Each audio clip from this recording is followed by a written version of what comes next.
안녕하세요. 링컨 태지호입니다. 링컨 전상관입니다. 링컨 신호림입니다.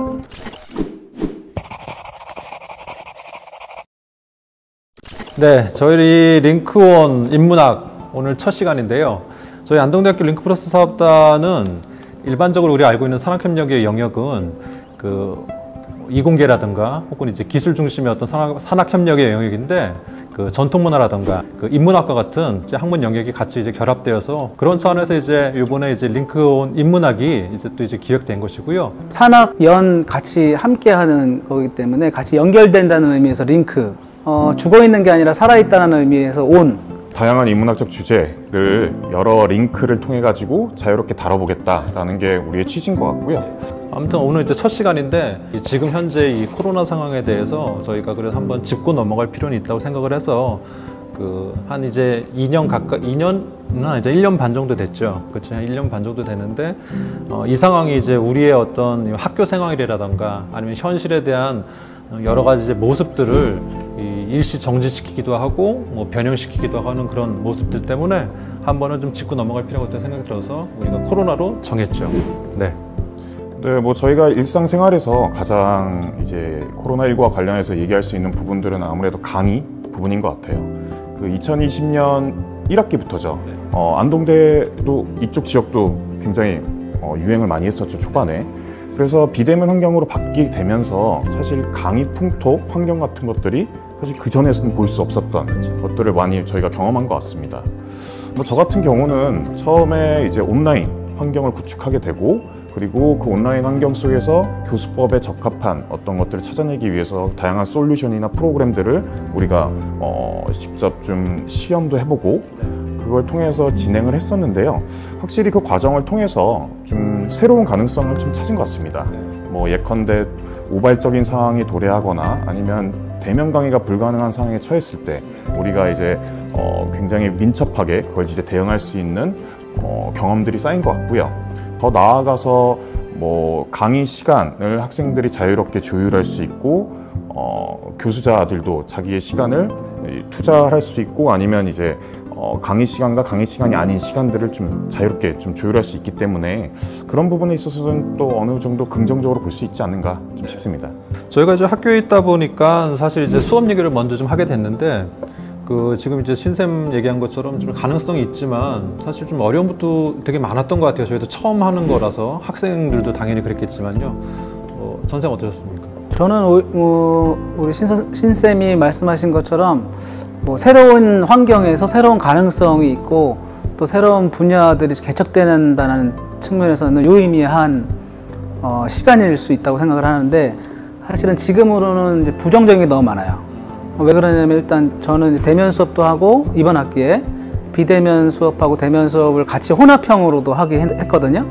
그러면 사실 비대면 수업이라는 게 학생들하고 소통의 부재가 있습니다. 그러니까 저희가 미디어 환경이 변화됐고 코로나 상황 속에서 수업을 하게 되는 게 준비가 되어 있었다라면 상호 간 양쪽 다 준비가 돼서 거기에 맞는 우리들이 해결책을 내놨으면 괜찮은데, 사실 이제 교수로서의 그 수업을 하는 사람하고 수업을 받는 사람의 상호 소통이 지금도 사실은 꽤 시간을 지나갔는데도 안 돼요, 소통이.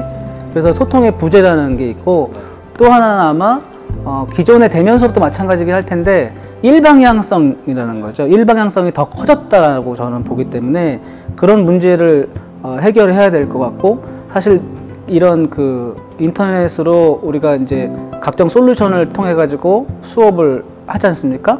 이러면 사실은 가장 큰 문제는 뭐냐면 이거에 대한 자기가 이제 뭐랄까 거기에 대한 정보력과 이렇게 의사소통할 수 있는 능력이 되는 사람들은 사실 별 문제가 없어요. 근데 그렇지 못한 사람들, 교수나 학생이나 마찬가지인데 끌어가야 되는데 서로 간에 그럴 수 있을까? 앞으로 그렇게 되기를 바라지만 지금까지는 아직 불가능하다고 생각이 들어서 조금 더 시간이 필요할 거라고 생각을 합니다. 사실 지금 전쌤이 얘기한 거로 좀 저희가 좀 생각해 보면은 그 뭐 디지털 디바이드, 뭐 정보 격차 이런 문제도 사실 있어요. 선생님들끼리의 차이도 있고 학생들끼리의 차이들도 있고 또 이제 환경이라던가 등등 여러 가지 조건들이 거기에 대해서 익숙한 사람들 또 잘 다루는 사람들은 이 상황에 대해서 잘 대처하고 했을지 몰라도 사실 어려움이 있습니다.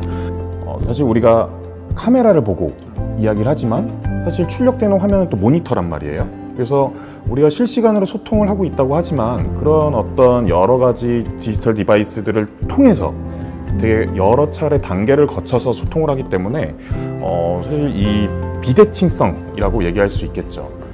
예컨대 우리가 시선 처리도 마찬가지입니다. 저희가 이제 웹캠을 이제 보통 모니터 위에다가 걸쳐 놓는데 그러면은 모니터를 보고 얘기하면 학생들은 제가 눈을 아래로 내리고 하는 것처럼 보인단 말이에요. 그러니까 우리가 시선도 맞추지 못하는 환경 속에서 사실은 이런 이야기들을 나누다 보면 결국 이 소통에 있어서 그런 거는 아무리 이 미디어가 발전되고 디바이스가 마련된다고 하더라도 대면 환경에 비해서는 확실히 한계가 있지 않은가. 아니 비대면 상황이지만 뭐 장점도 있었을 것 같아요. 이런 비대면 상황 속에서 그래도 우리가 좀 기억될 만한 나중에 추억이 될 만한 그런 얘기들은 있지 않을까요? 전 진짜 추억될 만한 게 있어요. 그러니까 3시간 수업짜리인데 네. 이거를 이제 저 혼자 강의를 해야 되거든요. 그러니까 그 이전에 제 수업은 기본적으로 학생들하고 소통하는 거기 때문에 질문을 하고 답변을 듣고 다시 질문을 하고 하는 이런 게 좀 많았는데 이번에 뭐 이번 학기는 아니더라도 작년 같은 경우에는 처음 경험하다 보니까 혼자 강의를 3시간을 하는 겁니다. 그래서 제가 만든 커리큘럼이 중간고사에 끝났어요. 그럼 수업을 종강해야 되거든요. 수업을 다 했으니까. 근데 반 학기가 남은 거예요. 그래서 그 반 학기를 위해서 또 수업을 준비를 해야 됐어요. 전혀 소통이 없이 그냥 일방향적으로 수업을 하다 보니까. 아니 평소에 강의 준비를 안 한 거 아니에요? 근데 우리들 얘기만 하지만 사실 제일 힘든 건 학생들이죠. 학생들. 네. 그러니까 힘든 것도 그렇지만 피해를 본다고 할까? 이게 제일 기본적으로 학생들이거든요.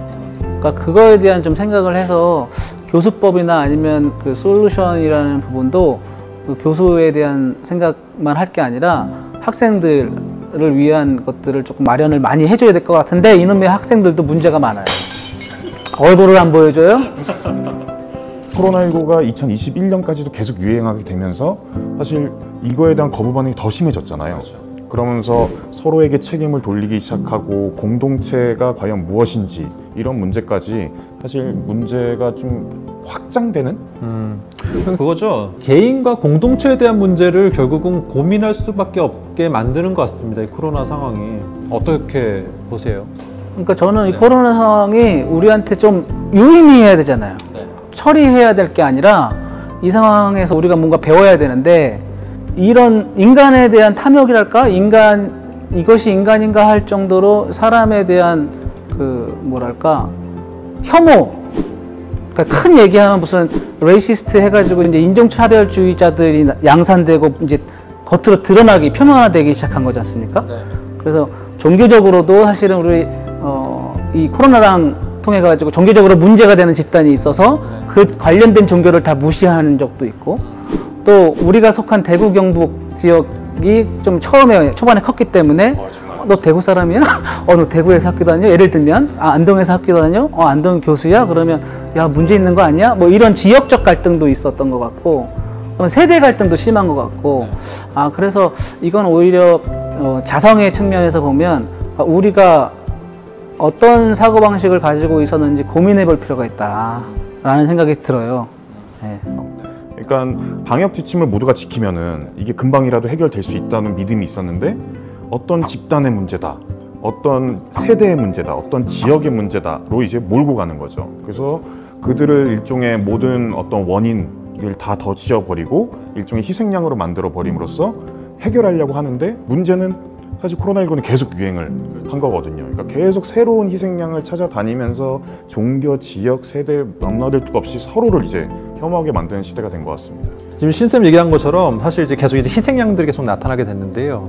이 코로나라는 것이 지금 우리 시대의 그 하나의 어떤 위기 상황이긴 하겠지만 이런 역병이라든가 전염병이 지금만 있었던 건 아니에요, 사실. 그래서 우리가 가끔 이제 그런 얘기를 하잖아요. 그 예전에 어떤 이제 과거를 우리가 이제 반추하면서 현재 어떤 문제를 좀 해결해 보자는 얘기들도 하는데, 예전에 전통 시대에는 이런 코로나라는 요 명칭은 없었겠지만 그 역병은 있었잖아요. 어떻게 그러니까 뭐 대표적인 게 뭐 패스트라든가 그렇죠. 뭐 다양한 질병이 있는데, 그러니까 세계사를 바라보거나 한국사를 바라볼 때도 사실은 질병의 세계사, 질병의 한국사 뭐 이렇게 볼 수 있는 거거든요. 아마 이제 질병 연구가들이 그런 부분에 대해서 굉장히 많은 사회 방식과 역사적인 성찰이 있었을 텐데, 제가 봐도 세계는 오히려 무슨 로마, 뭐 미국 패권주의, 뭐 이런 전체주의 이런 얘기를 하지만 어쩌면 이제 질병을 통해 가지고 세계사가 바뀌었다라고 할 수 있을 만큼, 우리가 신대륙 발견했었을 때도 그 신대륙에 있었던 원주민들이 그 질병을 통해 가지고 싹 사라졌던 사례들이 많거든요.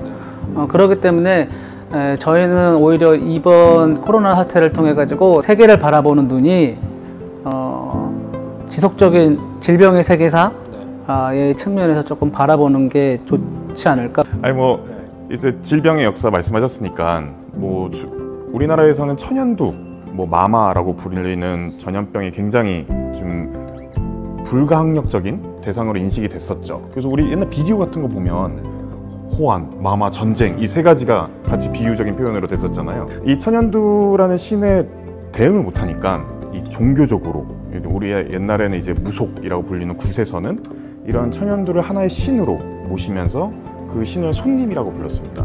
그래서 지금도 동해안 지역의 굿판 같은 데 가보면 손님굿이라는 걸 하거든요. 네. 그래서 공교롭게도 중국에서 넘어와요, 손님들이. 넘어와서 여기에다가 전구지를 친다 그러는데 마마를 뿌리고 다니는 거죠. 이게 잠복기입니다, 일종의. 그러니까 전구지를 친다는 것은 병을 주지만 아직 발현되지 않은 상태. 그 상태에서 이 신을 어떻게 모시느냐에 따라서 그것이 나쁘게 죽음에까지도 이를 수 있고. 손님이라는 것은 사실 그러면은 좀 중의적이잖아요. 그렇죠. 예, 중의적인 거고, 그러니까 혐오의 대상이 아닌 거고, 그러니까 이 병균이라는 것이. 그럼 경우에 따라서는 이것이 잘 극복이 되었을 때 삶이라든가 인간들에게 그 어떠한 그런 긍정적인 좋은 점? 손님과 주인이 있을 때 손님과 주인의 관계를 바꿔볼 수도 있다는 관점을 우리한테 주거든요. 타자에 대한 인식인 것 같아요, 결국은. 나와 타자. 아까 얘기했던 결국 종교, 지역, 세대, 이것도 결국은 나와 타자의 관계에서 나타난 좀 부정적인 어떤 혐오의 감정들이잖아요. 그래서 그런 타자를 어떻게 극복할 것이냐가 결국은 코로나19를 대하는 우리 마음가짐에서 좀 더 이끌어낼 수 있는 이야기인 것 같습니다. 그러니까 지금 보면은 코로나 자체도 타자이기도 하지만 그 코로나로 인해서 지금 타자들이 계속 생산되는 거고, 그리고 또 그 상황에서 그 다양한 우리 사회의 어떤 그런 혼란함에 대한 문제를 더더욱 어떻게 해결할 것인지에 대한 그런 그 근본적인 문제를 더 우리가 고민하게 만드는 것 같아요. 사실 코로나가 터졌을 때 그 미국이라던가 이 유럽 같은 데서 이렇게 진짜 확산되고 이렇게 대처를 못할지는 저는 개인적으로는 생각 못했어요. 뭐 제가 뭐 사대주의에 빠진 건지 모르겠지만 왜 그런 겁니까? 그러니까 우리가 생각하기에 선진국 하면 또 국방 체계, 경제 체계, 방역 체계 뭐 이런 것들이 다 완비되어 있을 거라고 생각하는데 굉장히 느슨하잖아요. 일단 거대 국가 같은 경우에는 지역도 크고 그걸 통과할 수 있는 움직일 수 있는 힘이 약하거든요. 그러니까 오히려 자그만 나라, 시스템이 잘 되어 있는 나라, 이런 나라들이 훨씬 방역에 맞설 수 있는 그 질병이라든가 이런 문제에 대처할 수 있는 능력이 크죠. 지금 말씀하신 거는 그 결국 이제 그 보건 체계, 위기 관리 체계를 말씀하시는 것 같아요. 그러면은 당연히 이제 요즘 언급되고 있는 K 방역과 연관된 문제인 것 같은데,